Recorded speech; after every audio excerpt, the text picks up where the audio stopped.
Reactive intelligence remains one of the cornerstones of versatile robotics operating in cluttered, dynamic, and human-centered environments.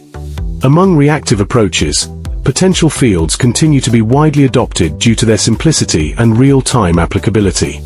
However, in human-centered settings, environmental representations oversimplified by existing PF methods would result in overly conservative paths, cumbersome tuning, and computational overhead, even breaking real-time requirements. In response, Professor Luis Figueredo from University of Nottingham proposed the geometric potential field, a reactive motion planning framework, which was published in IEEE Robotics and Automation Letters. This framework explicitly infuses geometric primitives, points, lines, planes, cubes, and cylinders, their structure and spatial relationship in modulating the real-time repulsive response.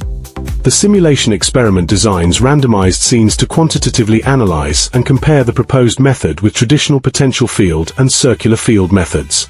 The results show that GeoPF achieves higher success rates, lower computational costs, and simpler tuning requirements.